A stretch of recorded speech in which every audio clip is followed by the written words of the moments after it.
What's going on, YouTubers, for ladies and gentlemen? It's the Natural Scary Thriller. And welcome everyone to Impact Wrestling Review, the show from October 14th, 2021 at the Skyway Studios in Nashville, Tennessee. Your commentators were Josh Matthews and D'Lo Brown. I'm going to skip this before the Impact exclusive match because I don't care about that. What I care about was the opening show, where it retains to as well for the knockouts portion of it, the fallout of Knockdown 2021. So that's what the show is about, and retains to build up. After everything that's been taken that's been put aside now, that's been taken care of already with Victory Road, Knockdown. Now we're gonna concentrate on the build up, the booking of leading to the road to Bound for Glory.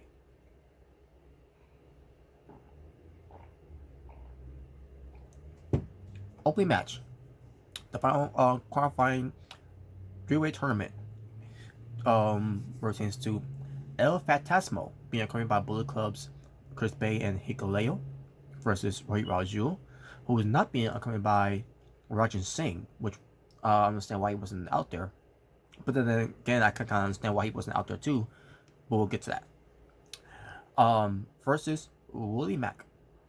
And versus Willie Mack, same thing goes for Willie Mack. I understand why Rich Swan's out there with him, but that ended up being, a factor of El Phantasmo winning. But besides him winning, what match this was? This was a very good match. Minus the whole thing where Willie Mack was trying to keep up after having hoisting both El Phantasmo and Hit Raju on his shoulders to do the Samoan drop to go for his usual signature keep up. Unfortunately, he because too much weight, basically took a lot out of him, and he's showing the back and all that. Even if it was a botch, where he couldn't really help himself, pertains to the whole thing. He always gets that done, always delivered pretty well. Unfortunately, it didn't happen on here, so he ends up keeping up and not all the way up. But he sells it back too, or tends to selling that. Oh my god, these guys, carrying those guys on me weighed a ton. But I digress. And then he gets the moonsault, the stand moonsault, I should say. But other than that, El Phantasmo was great. Red Raju was good. Willie Mack was amazing. Again, minus the keep up. Then we get to the finish, where Willie Mack could have won the match, but Hikuleo and Chris Bay distracted the referee, led to Willie Mack taking both of them down. I think going to take them out with the aerial attack. Red Raju was flattener to El Phantasmo for a 2 count, but then El Phantasmo turned the ties as he strikes Red Raju in the balls and then pins him into the mat. It was his finish move. I can't remember what he called it, but basically, a referee was distracted with the whole thing. El Phantasmo did basically hold, punching, the groin, basically about to split. I was gonna say Giant Cage style, but no. But El Phantasmo got the win, so he'll be advancing. No, it was either two ways was gonna happen here. William Max was gonna go over, which I wouldn't been fine with, or it could have been El Phantasmo because I didn't see Red Raju advancing. Sure enough, El Phantasmo is advancing. So now you have Trey Miguel, Steve Macklin, and El Phantasmo in the 3-way exhibition championship match at Bound for Glory. There you go. After the match, Ace Austin and Matt Fulton talk about how they're going to declare themselves the winners. No matter who it's going to be, because the rules of the Battle Royale pertains to, the last two will be in the ring, and they will face off in the Battle Royale. Which is going to be the same rules. Toss them over the top rope, and you get the win. Basically, the rule is here, pertains to enter into the Koya Shot Gauntlet match for Bound for Glory. the winner of that battle royale later on, which I'll get to that later. That's the final match before we get to the main event segment of the show. Where winning that match gets to be enter as number 20 to get a high advantage.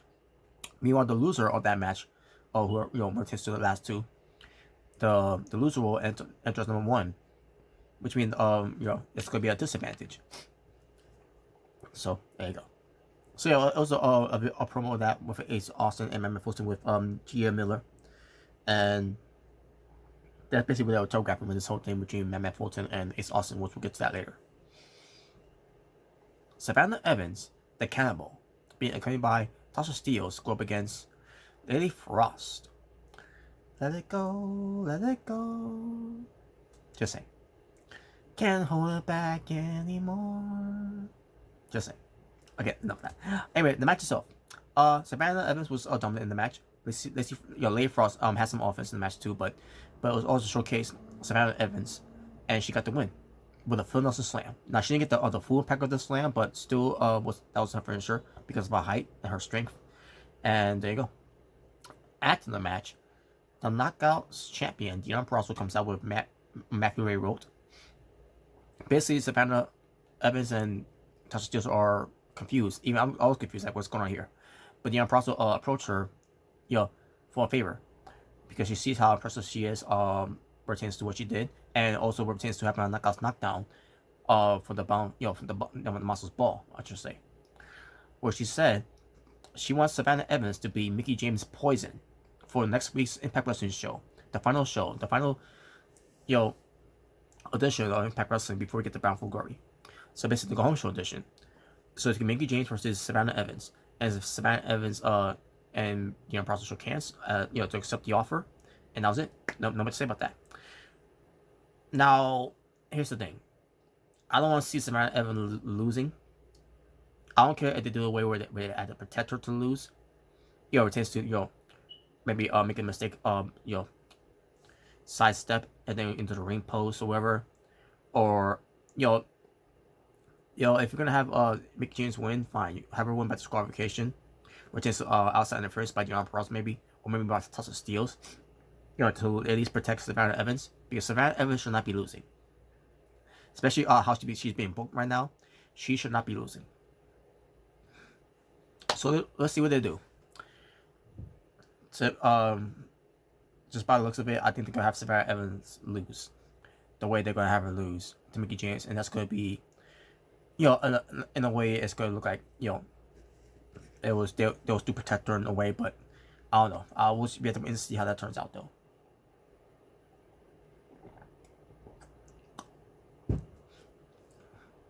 Steve Macklin. He says it is in it for the mayhem, I should say, as he vows to become the new Exhibition champion at Bound for Glory.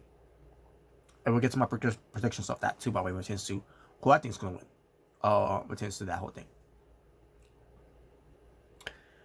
Gail Kim, she addresses, basically she's been interviewed by Gia Miller, pertains to everything that the success she's made, pertains to Knockouts, Knockdown, and she's going to address this whole thing where, about the tag team championships, pertains to Knockouts. And that's when the kid came in, to intervene, to talk about this whole thing, pertains to the inspiration. All of a sudden, we get a mail letter, should say, from some dude given to Gail Kim. And basically, it was a message from the inspiration. And basically, really not much to say about it, folks, other than, their inspirations and all and everything. So they basically, what I took from all this, by the way, is that they're heels. The inspirations are heel against, and I forgot when it was announced, when there was, because they didn't announce any of this at all when it pertains to the ending show of Knockouts Knockdown. But I don't know. Now I don't know if they're gonna be showing up next week. Maybe they will. Maybe they won't. But we'll see. Maybe they'll do a video promo on the show, or they're not on the show, and then we'll see them at Bound for Glory. That's gonna be in Las Vegas, Nevada. But we'll see. But basically, they're building up this loop, mini feud of what they're gonna do. I mean, I'm still gonna do a little more than that at the Bound for Glory, but we'll see. Routines to Decay versus The Inspiration. So yeah, that was kind of a weird segment there though. Routines did that whole thing. So VSK with Brian Myers versus Rich Swann with Willie Mack. So Willie Mack went out there for Rich Swann, but Rich Swann couldn't even bother to come out there for Willie Mack.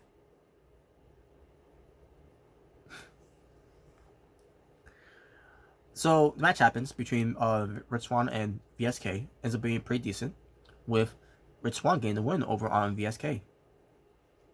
It was a straight up match. No involvements whatsoever from Brian Myers whatsoever. So there you go. That was it.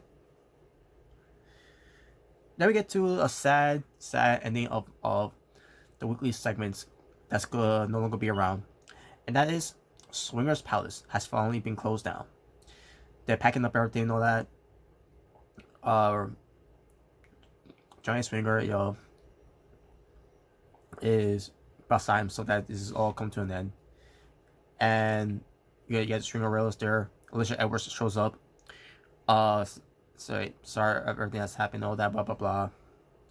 And as far as Hernandez, pertains to the whole roll of money that Johnny Swinger had.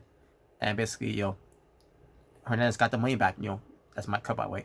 Because that was, so that was basically the end of that whole Swingers Palace. Unfortunately, because it was one it was one of the bright moments there for Impact Wrestling, which is to funny comedy relief. One of the Stringerillas has a crush on Johnny Swinger. It's the one with the tattoos. So she approached him. Talks about how she's got a thing for him. Johnny Swinger's like, he's a swingman for a reason and all that, right? And basically rejected her. She cries. So she cries, like I said, leaving. Alicia Edwards says to, Swinger that he's a monster and all that.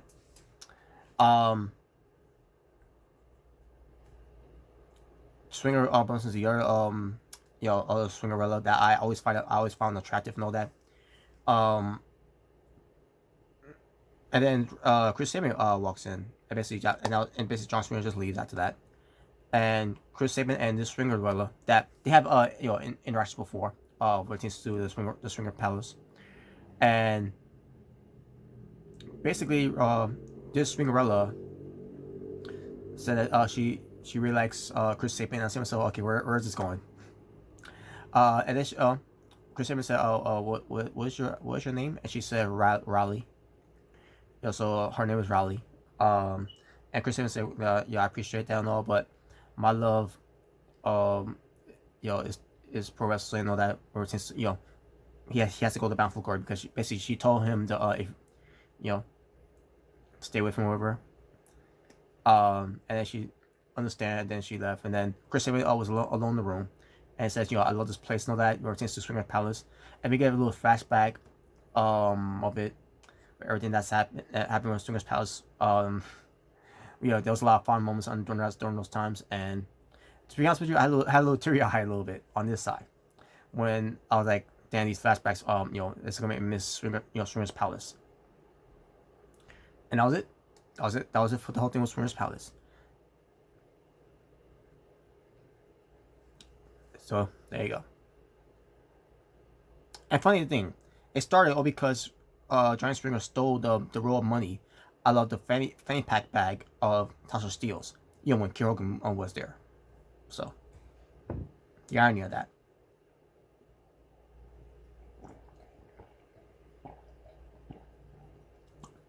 But Hernandez got it back though. I guess at the end of the day, Hernandez got his money back. So that was a payoff for Hernandez. For Romo that's been stolen from Falaba. Even before from Falaba, from Rhino, Falaba, Fire and Flava, Giant Swinger, and now Hernandez got it back. Funny how that works. After being clear for in-ring competition, following a year-long injury, Heath will finally sit down with Impact Executive Vice President and Scott D'Amore to sign the Impact Wrestling contract. No longer a free agent after all these all this whole year. He was signing the contract, but for one thing, he wants a match with him and Rhino to go up against Vampire Design. Obviously, it's going to be Joe Doring and Diener. And Scott D'Amore was questioning it at first because but just a Rhino of his situation. And he's like, he needs this match. If he's got to go do it alone, and even if Rhino doesn't show up, he's gonna go with it alone. But the old Rhino, I think he will be by his side and all that. But either way, he's all he wants is that one match, to happen at Battle of Glory. And Scott D'Amore agrees to it as Heath signs the contract, and it's official. Heath is now Impact Wrestling. Even though he's already been in Impact Wrestling all this time, but still. But, storyline wise. So. Chris Bay with Bullet Club's El Fantasmo and Hikuleo as he goes up against Chris Sabin, who's being accompanied by Finn Juice of David Finlay and Juice Robinson.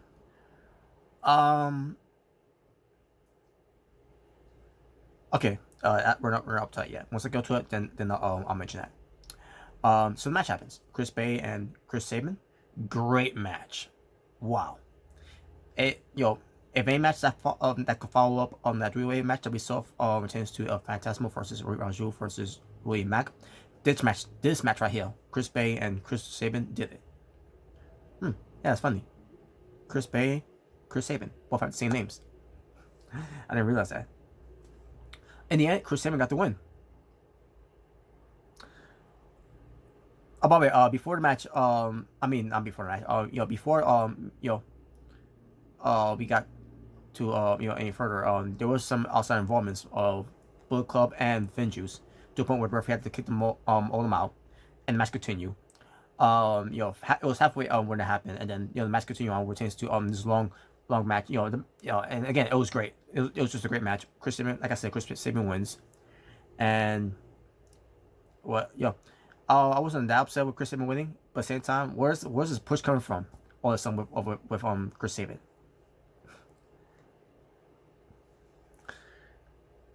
But it's whatever. Gia Miller, excuse me. She interviews Chris Bay, which is him heading to Bound for Glory, and basically he gets interrupted by Alex Zane, who interrupts, brings up the fact that you pinned Laredo Kid, you didn't pin me. And this is going to lead to a match between these two guys for next week's show for Impact Wrestling's Bound for Glory Go Home Show edition. To see who's the better man. So, and I can't wait to see that match too. So,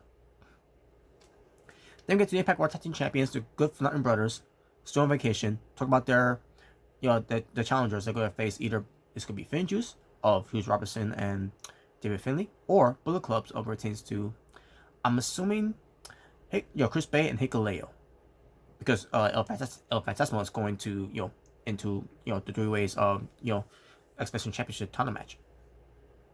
So yeah, good birth mentioned that. Now I didn't watch it because I already kind of knew what it was going to be about. So yeah, I didn't care for this at all. Other Good for Nothing Brothers, I didn't need them to let me know they're going to Bound for Glory to defend the titles against whoever's going to win between these two teams. All I need was Impact Wrestling to tell me, and that's all I need to it. Nothing against Doc Gallows, but as far as Machine fuck Carl Anderson, yes, fuck him. Battle Royal, where the winner gets to be in the 20th spot of the Clear Shot Gauntlet, while the runner-up gets to enter as number 1. And the guys that were in there, let's see.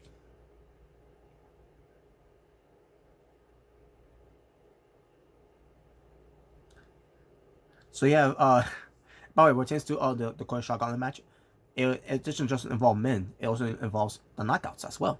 Where it tends to this match, it's been done since 28, no 2019. Yeah, 2019. I was thinking about 2018 for a reason. No, it's 2019. That's where it first started. You know, and it continues on. Where it changes this whole thing with it's just not just for the Impact Stars of the men, but also the Impact Stars of the knockouts. Alicia Edwards was the first eliminated by Moose and W Morrissey. She went after both of them, and they just got rid of her, just like that. Yeah, so much for that revenge for Alicia Edwards. John Strong gets eliminated too, by being scared by the undead bridesmaids of Kimberly and Randy Lauren. Brian Myers eliminates Petey Williams. Matt Cardona eliminates Brian Myers after Brian Myers was thrown out but got caught by the lemon tree of Zicky Dice, Mandy Lemons, Sam Beals, and VSK. Basically the whole Kofi spot, the one that that was back in 2015, which was done in the lamest way that WWE did during that year. But in this case, it was actually way better than how it was done. Brian Myers gets on the apron, only for him to get knocked out by by Matt Cardona. Actually no, it was Matt Cardona knocked him off the apron. That's when he got caught by the learning tree to get back on the apron and all that. Only for him to get bicycle kick off by Rachel Ellering. Basically, he got eliminated by a woman. Oh man. Hernandez eliminates a Laredo Kid. Then he gets eliminated, and then he eliminated himself. I can't remember how it was done though. But I digress. Taurus was eliminated afterwards too. Matt Cardona throws a match with Rayro out of the ring to eliminate him. By the way, the whole thing with Matt Rayro and him watching his his next thing that he's going to be doing in Laredo Kid, I don't remember any interactions between those two in the ring, so it's whatever. Rajan Singh, who was in this match, which I'm pretty sure, I'm thinking why he wasn't in the match in the first place. I was thinking about why he wasn't out there where he was earlier in the first place. Maybe because he was trained for this one, but at the same time, we also had someone else who was in there too, who pulled double duty, But we'll get to him. But Rajan Singh eliminates Rachel Ellering. Jake Something gets eliminated by I'm sorry. And then Rajan Singh gets eliminated by Jake Something. Jake gets titled with Matt Fulton. It also goes to a super kick. Well, no one's a super kick. Only for him to get eliminated. So Jake Something got eliminated. Randy Lauren spits black mist into the face of Matt Fulton, but he still looked strong in the match, and he's still in there. It also goes to take out Kimberly. Matt Fulton hoists Randy Lauren out of the ring. Basically, that was it for the undead bridesmaid. Matt Cardona runs into a big boot, and Matt Fulton ejects him out of the ring. Then we get Moose, W Morrissey, who went up against Matt Fulton. Matt Fulton held his own against those two guys, but then in the end, he got a big boot that was enough force to eliminate Matt Fulton out of the ring. Then we got 4 people in this match now: Moose, W Morrissey, Ace Austin, and Chris Sabin. Oh, by the way, Fall Bob was in the match too, and he also got eliminated. I forgot to mention that part. I don't remember who he got eliminated by, but he was also eliminated from the match too.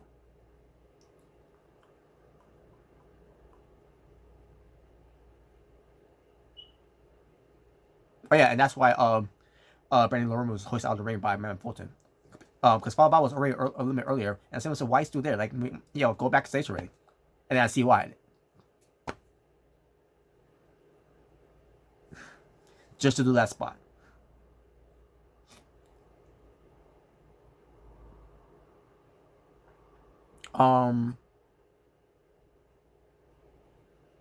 So yeah, Chris Sabin. I was like, wait a minute, he was just in the match. He just had a match. I'm like, what? Whatever. It's Austin. At one point almost got eliminated, but he got caught by Matt Fulton. But then they threw him out of the ring again this time. For him to get eliminated with Matt Fulton catching him, but too much to handle. So that was it for Ace Austin. And now it's up to Chris Sabin, Moose, and Darby Morrissey.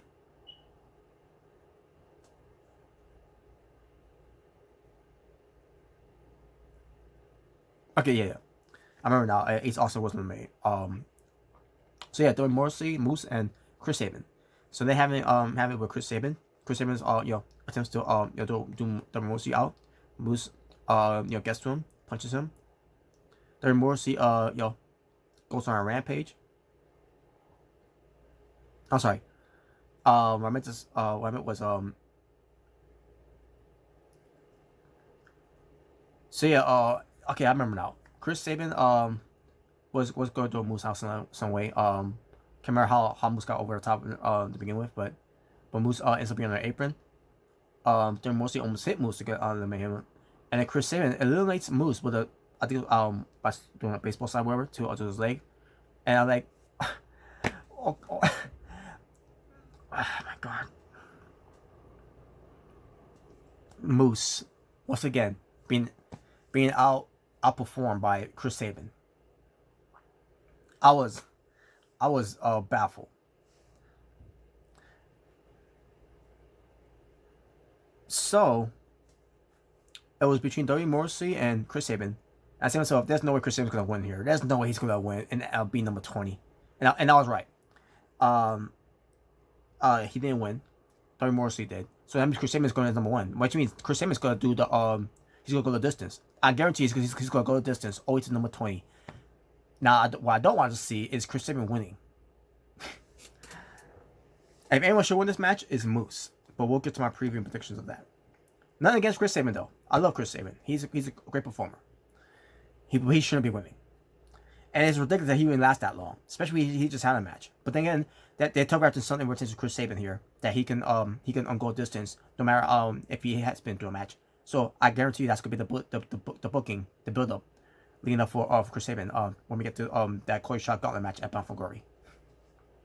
But Darby Morrissey wins, which means he gets the number 20 spot, and Chris Sabin gets number 1. So there you go, and that was that. Now we get to after the match was good by the way. Despite despite the whole Chris Sabin, the whole Chris Sabin push, which I don't hate the push by the way. I don't think it's a bad thing. Just let all know that. So, but I think it's ridiculous that he's getting this push out of nowhere. Give me a moment, folks, before I move on.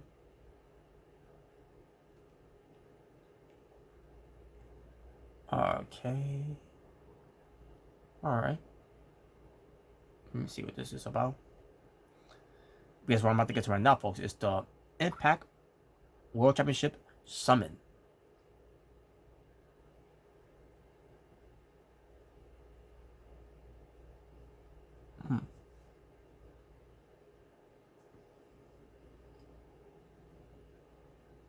I'll just check something out here, folks, before I move on. Alright, I'll check out later then. Anyways, now let's get to the Impact World Championship Summon that's been monitored by Josh Matthews, the Impact World Champion Christian Cage, and the Impact World Champion number contender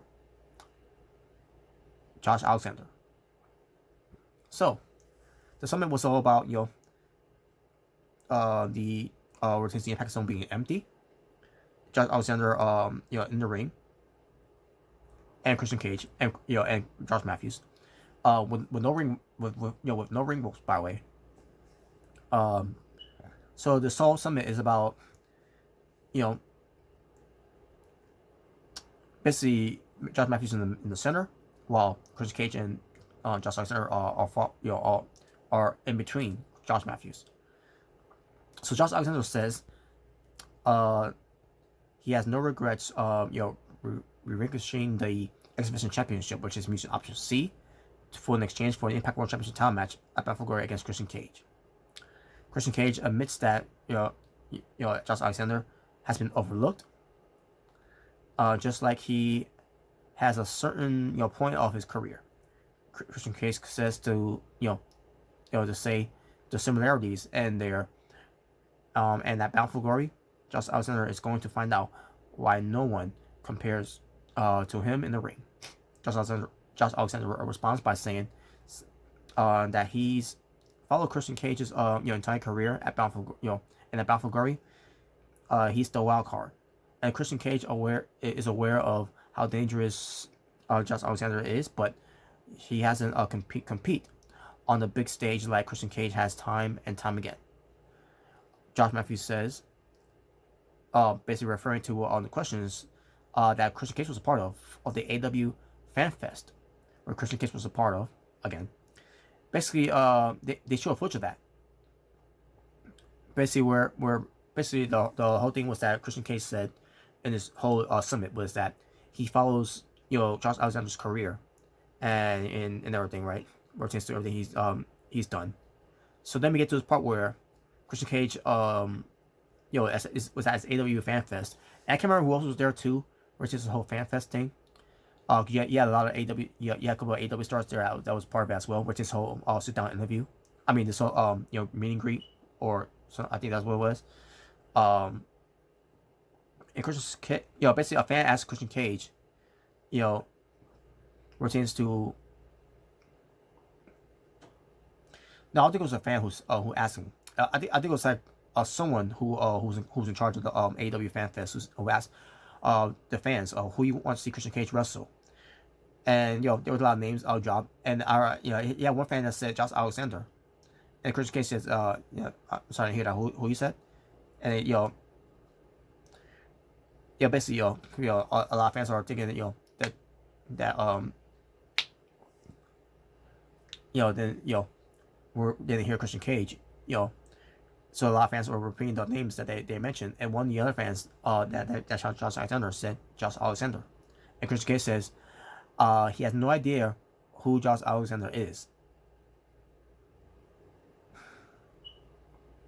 So tensions started to rise with Josh Alexander, and Christian Cage was basically trying to say, like, I was just playing around and all that, and then Josh Alexander tells Christian Cage that he had no longer respect for him, and basically storms out, and that was it. And the Christian Cage says that he just proved that his point that Josh Alexander can't keep his emotions in check,